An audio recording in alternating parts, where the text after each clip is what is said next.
we get more than 2,000 likes at this videos, we will upload more patriotic news. Alert City tells Trump to take down American flag, so he does this instead. Video. Donald Trump is true American. On one of his luxurious properties in Palm Beach, Florida, Trump proudly flies the American flag.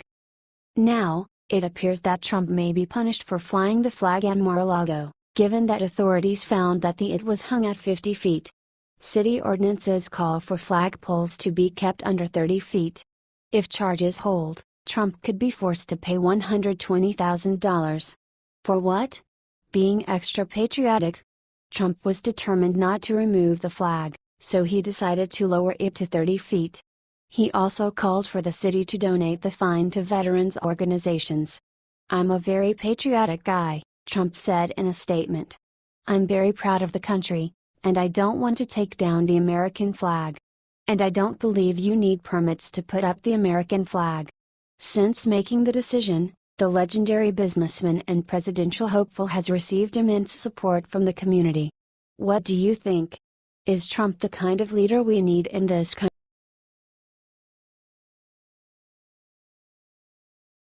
Breaking: the Trump family comes with a heartbreaking announcement. Details. We hear all kinds of lies about our first family. They have been under constant attack ever since he stepped into office. These lies and verbal terror after the liberals met with a fiasco, turned into a violent rage on the streets. This is wrongdoing and we know how and why this thing happened, but it is absurd why this crazy liberal attacked Trump's family. That is insane because this person is innocent and have nothing to do with politics or anything close to that. Now, this child told their heartbreaking story to the American people. Eric Trump, President-elect Donald Trump's son, and his wife Laura confirmed they donated an astounding $20 million to help sick children. They gave the money to St. Jude Children's Hospital, an organization devoted to helping children with rare or incurable diseases. Eric Trump described St. Jude's as a national treasure.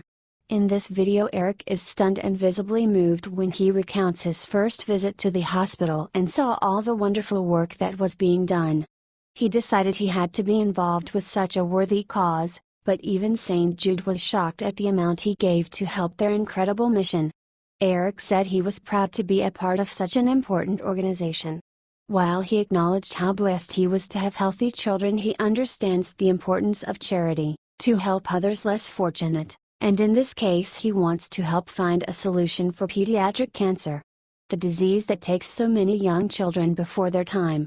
How is Eric doing this? He is giving money to people with the ideas and means to find solutions. Kind of what his father wants to do with our crumbling economy. This is the true Trump family, caring, humble, and smart. Contrast that with the caricatures the press tried to give them, of heartless greedy billionaires. And it is easy to see why the majority of Americans do not trust the press. We didn't believe them, so we elected Donald Trump. This shows us what kind of president we have. He is an honest man with a great family. God bless him. What do you think of this? Share your opinion.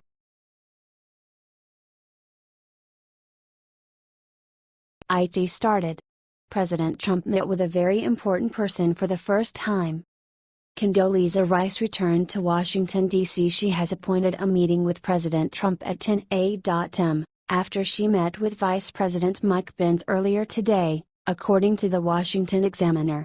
Condoleezza Rice has a meeting with Mike Pence and then he walks her into the Oval Office to meet the boss? Very interesting. Former Secretary of State Condoleezza Rice served in George W. Bush's administration in multiple roles. She is widely respected in Washington and national security circles. While she has chosen to focus on her work in the private sector at Stanford University and other important roles rather than be a political figure, don't forget she turned down a chance to run for president. Which took guts because everyone in the Republican Party wanted her to run in 2008 and 2012. Let me explain what this means. Everyone means a huge majority of Republican insiders and donors. Cash. Infrastructure. And the Republican base was fired up at the thought. She had a real chance to win. All those people offering her money and praise and a real shot at the White House? Telling her how great she was, Some just thought she would win and wanted to hitch their wagon to her? Regardless of motive, the result is an almost irresistible opportunity. Few have had the courage to say no. Very few. Joe Biden and Nancy Reagan, everyone wanted Nancy to run for something, are the only ones I can remember who turned it down. T. World's politics, she is known to be a professional over Russian issues. Does this mean that President Trump has a job for her or something else?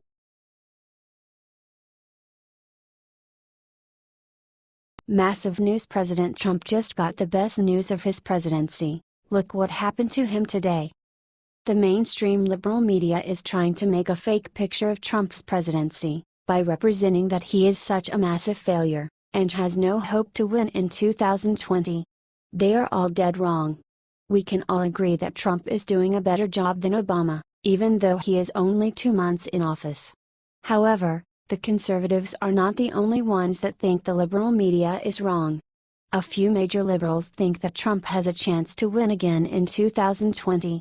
Major anti-Trump liberal, Alec Baldwin, known for impersonating Trump on Saturday Night Live, said that there is nobody among the Democrats who can actually beat Trump in the presidential elections in 2020.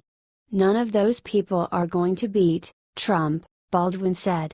You think things are bad now, I tell you when things are going to be worse, if he wins again. This is definitely not a good sign for the ignorant Democrats, since even the person who cannot stand Trump, acknowledges that he will likely be elected again. This comes as President Trump is following all his campaign promises. He cracked down on illegal immigration, which was his major campaign promise not supported by the Democrats. He brought back millions of jobs to the U.S., and many more. It feels like America has the power again. What do you think about this? Would you vote for Trump again? If you'd vote for Trump again, please like and share.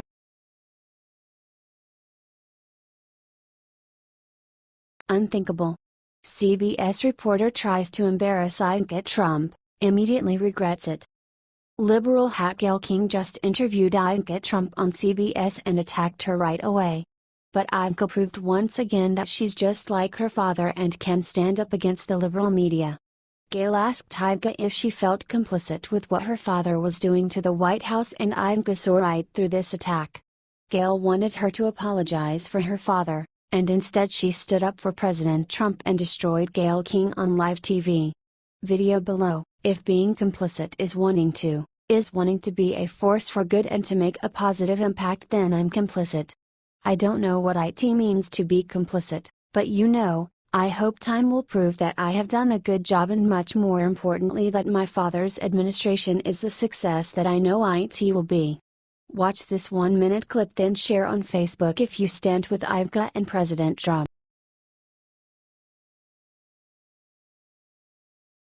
Hilarious. Watch Jim Acosta from CNN burst into tears after Trump put him in back row.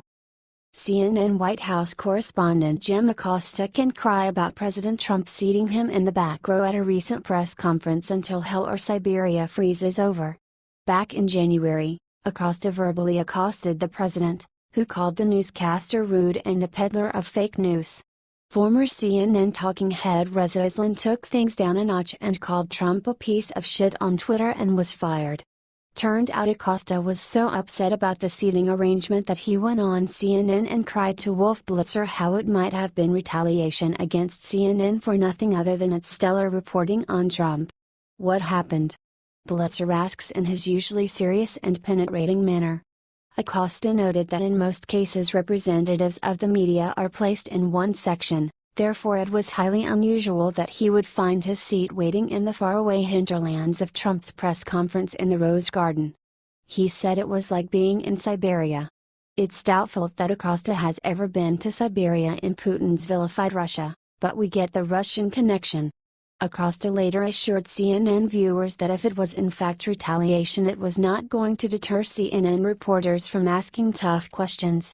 CNN can ask all the tough questions it wants. It's what the network does afterward that matters. Usually, the product is more fake news and a speedy retraction or explanation. So, It's only natural that Trump might want to keep CNN at arm's length with permanent exile to Media Siberia. We would love to hear your comments about Trump's banishment of CNN reporter Jim Acosta to the furthest rear section during a recent White House press conference.